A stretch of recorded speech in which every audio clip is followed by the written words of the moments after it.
காலையில் எழுந்திரிச்சோடனே உற்சாகமாக இருக்கணும் அப்படின்னு சொல்லிட்டு அன்றைய தினத்தை ஆரம்பிக்க வேண்டும் அப்படின்னு சொல்லிட்டு நீங்கள் என்ன பண்ணுறீங்க, வெள்ளை சீனி கலந்த காஃபியோ டீயோ குடிக்கிறீங்க. அது என்னென்னா பயங்கரமாக மூச்சு வாங்கும். உங்களுக்கு ஒரு மூச்சு வாங்குகிற பிரச்சனையை ஏற்படுத்தும். பெருமூச்சு வாங்கி பேசவே முடியாது, உடல் உழைக்கவே முடியாது. அந்த அளவுக்கு மூச்சு வாங்குகிற பிரச்சனையை இது உருவாக்கும். ஆனால் இன்றைக்கி என்ன காரணத்துக்காக குடிக்கிறோம், காலையில் டீ காஃபிலாம் அன்றைய தினத்தை ஒரு சுறுசுறுப்பாக ஆரம்பிக்கணும், ஒரு புத்துணர்ச்சி பெற வேண்டும், டீ குடித்தா ஒரு ஃப்ரெஷ்ஷாக இருக்கும், அப்படி நல்ல ஒரு புத்துணர்ச்சி வேலை செய்வதற்கு அன்றைய தினத்தை தொடங்குவதற்கு தயாராகிற ஒரு மனநிலை உடம்பில் ஏற்படும் அப்படின்னு நினச்சிக்கிட்டு டீயை குடிக்கிறாங்க. ஆனால் அந்த டீ குடிக்கிறதாலோ அந்த வெள்ளைச்சீனி கலந்த டீ காஃபியை குடிக்கிறதுனால ஏற்படுகிற விளைவு என்னவாக இருக்கிறது என்றால் மூச்சு வாங்குகிற பிரச்சனை. நீங்கள் அதை நினச்சி பார்க்கலாம், அதை உணர்ந்து பார்க்கலாம். நீங்கள் டீ குடித்ததுக்கப்புறம் உங்களுக்கு என்ன ஆகுது பேசி பாருங்கள். டீ குடித்ததுக்கப்புறம் பேசி பாருங்கள். காலையில் எழுந்திரிச்சோடனே டீ குடிக்கிறதுக்கு முன்னாடி பேசி பாருங்கள். நல்லா தூங்கிட்டு காலையில் எழுந்திருப்பீங்க, எழுந்த உடனே டீ குடிக்கிறதுக்கு முன்னாடி பேசி பாருங்கள். ஒரு தனியாக ஏதாவது பேசி ரெக்கார்ட் பண்ணி பாருங்கள். அப்புறம் டீ குடித்ததுக்கப்புறம் இந்த வெள்ளைச்சீனி கலந்த டீயை குடித்ததுக்கப்புறம் பேசி பாருங்கள். பேசவே முடியாத அளவுக்கு உங்களுக்கு மூச்சு வாங்கும். அந்த அளவுக்கு அப்போது உடல் உழைப்பு வெறும் பேசினால் மட்டும் கிடையாது, நீங்கள் உழைப்பது ஒரு நடைபயிற்சியாக இருந்தாலும் சரி, ஒரு ஓட்டமாக இருக்கட்டும் சரி, நீங்கள் இந்த மாதிரி வெள்ளைச்சீனி கலந்த டீ காஃபி எல்லாம் குடிச்சிங்கன்னா பயங்கரமாக மூச்சு வாங்க. உங்களால் உடல் உழைக்க அது தடுத்து விடும். உடல் உழைப்பதை முற்றிலும் தடுத்து விடக்கூடிய திறன் அந்த மாதிரி வெள்ளைச்சீனிக்கு இருக்குது. அதில் கலக்கப்படுகிற கெமிக்கல், அதை சுத்திகரிப்பு செய்வதற்காக அதில் கலக்கப்படுகிற ரசாயனம் உங்களை மூச்சு வாங்குகிற பிரச்சனை ஏற்படுத்தும். மூச்சு விடுவதற்கே சிரமமாகும். சிரமப்பட்டு தான் நீங்கள் மூச்சு விடுவீங்க. மூச்சு விடுவதற்கே சிரமமாயிடுச்சுன்னா உழைப்பதற்கும் சரி, நடப்பதற்கும் சரி, பேசுவதற்கும் சரி உங்களுக்கு அவ்வளோ சிரமமாக இருக்கும். அதனால் இதை தொடர்ந்து அது சாப்பிடுவதை தயவு செய்து நிறுத்திடுங்க. அது ஒரு விஷப்பொருள். அந்த அளவுக்கு மூச்சு விடுவதற்கே சிரமமாகும். விரைவில் அது கொன்று விடும் உங்களை. அதை சாப்பிடுகிறவர்களை கொன்று விடக்கூடிய தன்மை இந்த வெள்ளைச்சீனிக்கு இருக்குது. ஒருத்தர் மூச்சு விடுவதற்கே சிரமப்பட வைக்குது. அது அப்படின்னா என்ன அர்த்தம், காலப்போக்கில் அதை சாப்பிட்டுக்கிட்டே இருக்கும் அப்படின்னா ஒரு கட்டத்தில் அவங்க மூச்சை நிறுத்தி விடும். மூச்சு திணறல். அந்த வெள்ளைச்சீனி ஏற்படுத்துகிற பிரச்சனை என்ன தெரியுமா, மூச்சு திணறல், மூச்சு விடுவதில் சிரமம். இறுதியாக விரைவிலேயே உங்கள் மூச்சையை அது நிறுத்திடும். சீக்கிரம் ஒரு 60 வயசில் அது முயற்சி பண்ணிக்கிட்டே இருக்கும்.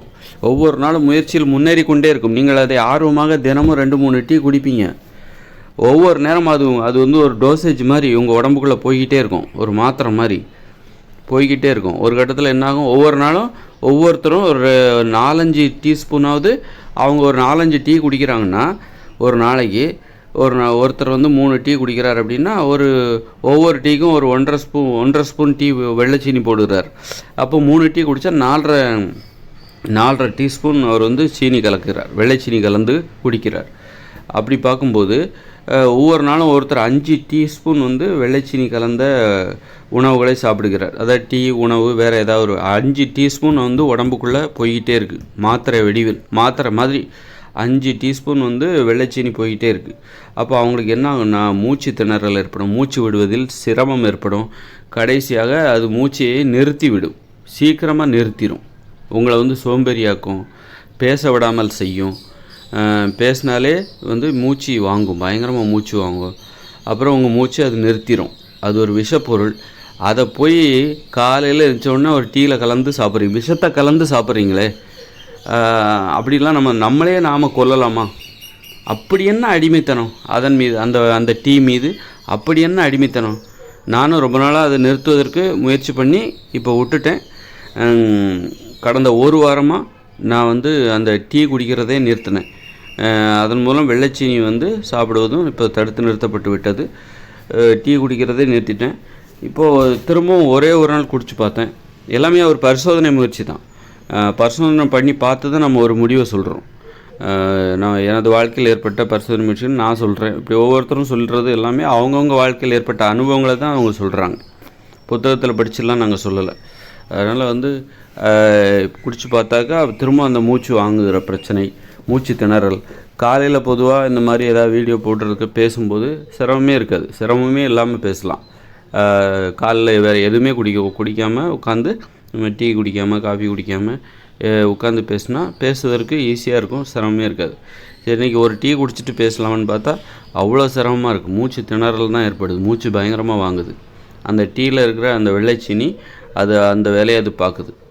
அதனால் வந்து மூச்சு திணறல், மூச்சு விடுவதில் சிரமம், இந்த மாதிரியான பிரச்சனை உள்ளவர்கள் வெள்ளைச்சீனியை முற்றிலும் தவிர்க்க. எந்த ஒரு உணவு வடிவிலும் அதை உங்களுக்குள் எடுத்துக்கொள்ளாதீர்கள். நீங்கள் அதை சாப்பிடாதீங்க, வெள்ளைச்சீனியே சேர்த்துக்காதீங்க.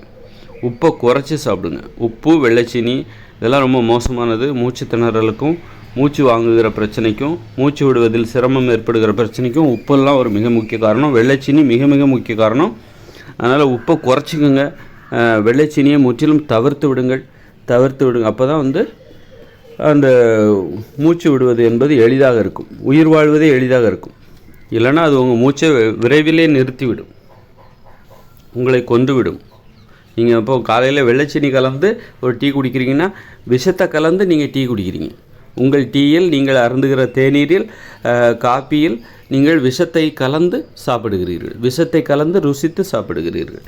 மூச்சு திணறலுக்கு வெறும் வெள்ளைச்சீனி மட்டுமே மிக முக்கியம். வெள்ளைச்சீனி ரொம்ப அதிகமாக மூச்சு திணறலை ஏற்படுத்தும், மூச்சு வாங்குதல் சிரமத்தை ஏற்படுத்தும். அது மாதிரி வந்து நீங்கள் மலிவான உணவெல்லாம் சாப்பிட்றீங்களா, இட்லி, பூரி, பொங்கல், தோசை, பிரியாணி, பழைய சாதம், பரோட்டா, பேக்கரி உணவுகள், பஜ்ஜி, சமோசா, இதெல்லாம் சாப்பிட்றீங்களா, பப்ஸு, இதெல்லாம் பயங்கரமாக மூச்சு திணறலை ஏற்படுத்தும், மூச்சு விடுவதில் சிரமத்தை ஏற்படுத்தும். சீக்கிரமாக உங்கள் மூச்சை நிறுத்திவிடும். அதுதான் வந்து நோய்களை வரவழைத்து சீக்கிரமாக உங்களை சாகடிக்கிறதுக்கு அது வந்து முயற்சி பண்ணுது. அப்போ நீங்கள் வந்து நீங்கள் சாப்பிட்றீங்க, இதெல்லாம் விரும்பி சாப்பிட்றீங்க, உங்கள் மூச்சை நிறுத்துறதுக்காகத்தான் இதை சாப்பிட்றீங்க.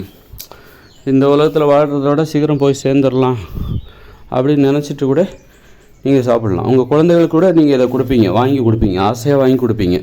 இந்தா சாப்பிடு, டீ சாப்பிடு, வெள்ளைச்சீனி கலந்த டீயை கலக்கி குழந்தைகளுக்கு கொடுப்பீங்க. குழந்தைகளையும் சாகடிப்பதற்காக அதை நீங்கள் செய்கிறீங்க. ஆனால் அது உங்களுக்கு தெரில, உங்களுக்குள்ளே நடக்கிற அந்த முயற்சி உங்களுக்கு தெரியுது, இது ஆபத்துன்னு தெரியுது. அப்போ நீங்கள் அதை சாப்பிடுவதற்கு நீங்கள் உங்கள் நண்பர்களையோ உறவினர்களையோ அனுமதிக்கிறீங்க, உங்கள் குழந்தைகளை அனுமதிக்கிறீங்க. அப்படின்னா அதன் பொருள் இது தானே, அவர்களை சாகடிப்பதற்கு நீங்கள் வந்து சம்மதிக்கிறீங்க, உங்களை நீங்கள் சாகடிக்கிறீங்க. அதே மாதிரி அவர்களுக்கும் அதை நீங்கள் கொடுக்குறீங்க. அதனால் வந்து நாம் வந்து இந்த மாதிரி உணவுகளிலிருந்து நம்ம விடுபடும்போது இது போன்ற குற்ற செயல்களிலிருந்தும் நாம் விடுபடுறோம். பிறரை அழிக்கின்ற அந்த நோக்கத்திலிருந்தும் அந்த குற்றம், அந்த பாவச் செயல், அதிலிருந்து நம்ம விடுபடுறோம். பிறரை அழிக்கிற அந்த பழிச்செயல் அதுலேருந்தும் நம்ம விடுபடுறோம். அதனால் வந்து விழிப்புணர்வுங்கிறது இதுதான். நம்மளை ரொம்ப பாதுகாத்துக்கணும். நம்ம வந்து ஏமாளியாக இருக்கக்கூடாது. நம்மளையும் சரி, நம்மை சுற்றி உள்ளவர்களையும் நம்ம பாதுகாத்துக்கணும். அதுதான் விழிப்புணர்வு, அதுதான் அறிவு.